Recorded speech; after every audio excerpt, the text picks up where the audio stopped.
أسمو وأجتاز السماء جلالا فأزيد أسراب الغيوم جمالا وألون الدنيا بأجمل بسمة وأكون للخير العميم مثالا. الحمد لله رب العالمين والصلاة والسلام على سيدنا محمد خاتم النبيين وعلى آله الطاهرين وصحابته أجمعين أما بعد. فروي عن عائشة رضي الله عنها قالت قال رسول الله صلى الله عليه وسلم الماهر بالقرآن مع السفرة الكرام البررة والذي يقرأ القرآن ويتتعتع فيه وهو شاق عليه له أجران متفق عليه. ناظرین کرام السلام علیکم ورحمۃ اللہ وبرکاتہ. جیسا کہ 2-3 دنوں سے آپ کے سامنے قرآن کے تعلق سے باتیں پیش کی جا رہی ہے، یہ بھی اسی سلسلے کی کڑی ہے. حدیث پاک حضرت عائشہ رضی اللہ تعالی عنہا سے مروی ہے. وہ فرماتی ہے کہ اللہ کے نبی علیہ السلام نے ارشاد فرمایا کہ ماہر قرآن ان فرشتوں کے ساتھ ہوتا ہے جو کتب سماویہ کو نقل کرتے ہیں، معزز ہے، مکرم ہے، فرما بردار ہے. اور وہ شخص جو قرآن پڑھتا ہے اور اس میں اٹکتا ہے اور وہ قرآن پڑھنا اس کے لیے دشواری کا باعث ہوتا ہے تو اس کے لیے 2 اجر ہوتے ہیں. امام بخاری اور امام مسلم نے اس روایت کو ذکر کیا. ناظرین کرام، اس حدیث کا خلاصہ یہ ہے کہ اس حدیث پاک میں اللہ کے نبی صلی اللہ علیہ وسلم نے 2 باتیں بیان فرمائی. الماہر بالقرآن مع السفرۃ الکرام البررہ، کہ ماہر قرآن معزز فرشتوں کے ساتھ ہوگا. ماہر قرآن کو معزز فرشتوں کی رفاقت اور دوستی میسر ہوگی. اور دوسرے نمبر پر فرمایا کہ جو قرآن کریم یاد کرنے میں محنت کرتا ہے، وہ اٹکتا ہے اور اٹک اٹک کر پڑھتا ہے، اس کو حروف کی ادائیگی میں مشقت ہوتی ہے، پھر بھی وہ قرآن پڑھتا ہے، اس کو 2 اجر ملتا ہے. اس حدیث پاک میں اللہ کے نبی علیہ السلام نے 2 لوگوں کی فضیلت بیان کی. ایک ماہر قرآن جس کا مقام سفرہ، جس کو اللہ کے نبی صلی اللہ علیہ وسلم نے فرمایا ماہر قرآن مع السفرۃ الکرام البررہ. اب اس حدیث کو تھوڑا سمجھنے کی کوشش کرتے ہیں کہ ماہر قرآن کسے کہتے ہیں. تو اس حدیث کی تشریح میں ملا علی قاری رحمۃ اللہ علیہ نے علامہ طیبی کا قول ذکر فرماتے ہوئے کہا کہ ماہر قرآن کہا جاتا ہے اس شخص کو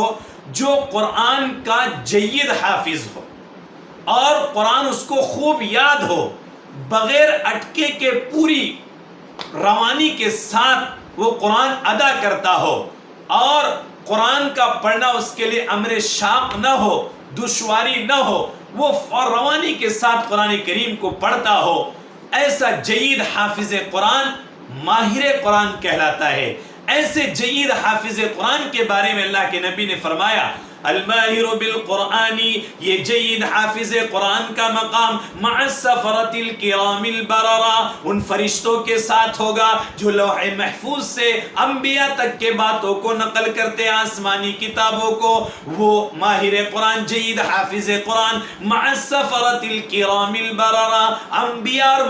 انبیاء کے ساتھ ہوگا. وہ جید حافظ قرآن مع السفرۃ الکرام البررہ، وہ اصحاب رسول کے ساتھ ہوگا.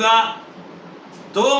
مع السفرۃ الکرام البررہ کے 3 مفاہیم ہیں جو آپ کے سامنے پیش کیے گئے کہ جید حافظ قرآن کا مرتبہ اور جید حافظ قرآن کا مقام یہ ملائکہ کے ساتھ ہوگا. وہ جید حافظ قرآن انبیاء کے ساتھ ہوگا. جید حافظ قرآن اصحاب رسول کے ساتھ ہوگا. اب اصحاب رسول کے ساتھ ہونے یا ملائکہ کے ساتھ ہونے یا فرشتوں یا انبیاء کے ساتھ ہونے کا مطلب یہ ہے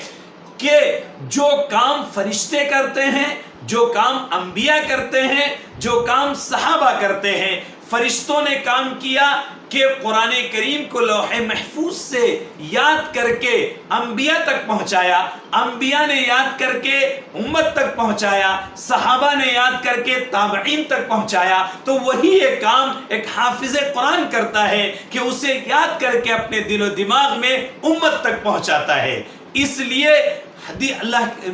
علامہ قاضی عیاض فرماتے ہیں کہ اسے آخرت میں ایسے درجے اور ایسے رتبے اور ایسے بلند درجات میسر ہوں گے کہ جن میں وہ ملائکہ کا، انبیاء کا اور صحابہ کی اسے رفاقت اور دوستی میسر ہوں گی۔ یہ جید حافظ قرآن کا مقام اللہ کے نبی نے بیان کیا کہ اسے ملائکہ، اسے انبیاء، اسے صحابہ کی رفاقت اور دوستی میسر ہوں گی۔ اس لیے حدیث کے اس کے ٹکڑے سے حافظ قرآن کے لیے ایک پیغام ہے کہ وہ قرآن کو پختہ کرنے میں انتھک محنت کرے تاکہ انہیں ملائکہ کی، انہیں انبیاء کی، انہیں صحابہ کی رفاقت نصیب ہو آخرت میں۔